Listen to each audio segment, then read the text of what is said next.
I found another tag video that spoke to my soul. Hi everyone, my name is Charlie and today I'm doing the Bob's Burgers book tag. Well, I used to be able to watch Bob's Burgers and I watched it all the time and I really enjoyed that show and I can't watch it and it's animated and I don't care. I'm 24 watching fucking cartoons, who gives a shit? Sabrina the Teenage Reader created a book tag and I saw it on Magical Molly's channel and then I thought I'll do it. So I'm gonna do it and yeah.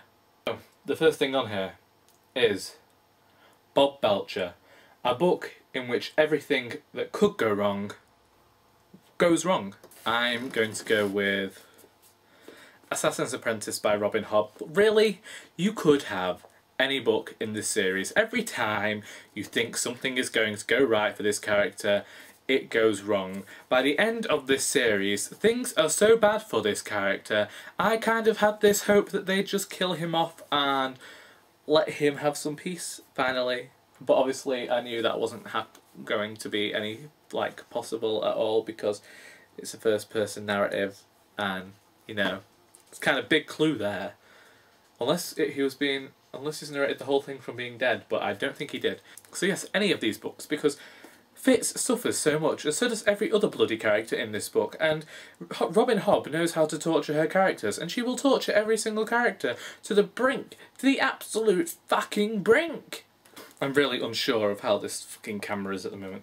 Linda Belcher, a book that showcases a positive outlook on life. Somewhere on my shelves I have a book called Sorta Like a Rock Star by Matthew Quick. I talked about it a lot at the end of last year. It is definitely a book where it is a book about a main character. Amber Appleton has a positive outlook on life even though she's living on a school bus with her dog and her mother, and then something terrible happens that causes her to question her positivity, but ultimately it is about bringing positivity to these people's lives so that they are able to give the positivity back to her. Tina Belcher, a book that gave you second-hand embarrassment. I understand this. Never been embarrassed for Tina before in my life. I think she's a great role model for anybody. Harry Potter and the Chamber of Secrets caused me to feel embarrassment for a certain Ron Weasley. In any of the books you could feel embarrassed for poor Neville Longbottom, but here Ron's wand is broken and he ends up vomiting slugs. Can you imagine? He's 12 years old. That is going to stick with him for the rest of his life. He's going to have nightmares, social anxiety. I'm surprised he doesn't have PTSD. Jean Belcher, a book you got easily distracted from reading. I won't get it off my shelves because I know that all the books would then collapse, but for this I chose Anna Karenina by Leo Tolstoy. At first I could cope with the writing, but there is something incredibly dull, I find, about Tolstoy's writing, and I know other people find it brilliant. They find it evocative, they really enjoy themselves, they enjoy the characters, they enjoy every single aspect of these books. I'm not one of them. I found it dull. Dull. Dull. It was dull. Louise Belcher, a book that features crazy adventures. The Spindlers by Lauren Oliver. Liza's brother Patrick has gone missing. He's been replaced by a changeling, and Liza must go down into a world.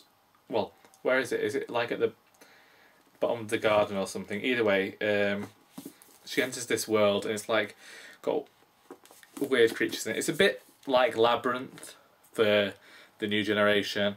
It's a book that I read at Halloween and it was a great time to read it because, again, not really a fan of horror, but I'm a fan of this quirky storytelling type thing. Sadly, my copy is rain damaged because it's the first book, it's the book I took on my first holiday to Whitby. It was raining, I walked around with it in my bag all day, so it got damaged, but it's a stupendous read, and if you are a fan of middle grade fiction with a slight leaning towards horror but nothing horrific, this is a good book and it's a great adventure story, a really brilliant adventure story. The burger of the day. Tag someone. I'll tag anyone who watches this video. Merry Christmas. I hope you enjoyed this video. if you do feel like doing this tag, do it. If you like Bob's Burgers, come and talk to me and tell me where I can like find that stuff on the television, because I have no idea anymore. I only reached the end of series 4. Until next time, that is all.